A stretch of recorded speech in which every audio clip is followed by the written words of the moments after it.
Марат Яруллин, синең инде шундый популяр буласың килә малая бит. Дөрес. Радик Юльякшин кебек, шулаймы?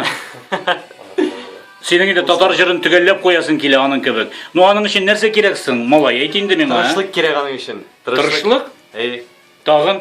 Тагын кирәк матур-матур җырлар. Халыкка якын булырга кирәк. Һәм дә дус булырга кирәк барсы белән.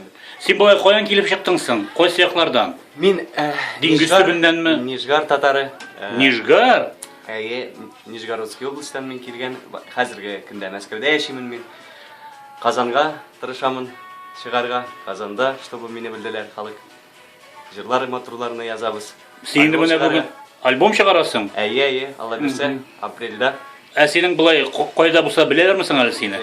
Мине Мәскәү калаларында беләләр. Нижгар якларында мине беләләр. Дискотекаларда катнашасыңмы син? Диджей Радикмы синең абыең? Юк, минем абыем Ринат Яруллин. Ринат Яруллин? Бу синең телохранитель, шулай бит? Ринат Яруллин, ой, мил. Братым да, телохранителем да, все в одном. Шулаймы? Киңәшче, продюсерың. Бөтенесе шунда да. Татьяның ден, синең Татьяның бармысың? Минеке. Кая синеке? Абыең алдымы? Ах, син аны Татьянасың. Абысыныкы үзенеке, минеке үземнеке. Кая соң Татьяна? Монда бүген Казанда булачакмы? Минекеме? Минем Татьянамы? Юк, минем Татьянам монда юк. Юкмы, кайда ул Татьяна? Минем Татьянам. Диджей Радик алып киттеме? Юк. Яисә Радик Юльякшин. Әйдә бер җыр, әз генә, бер куплет кына әйдә.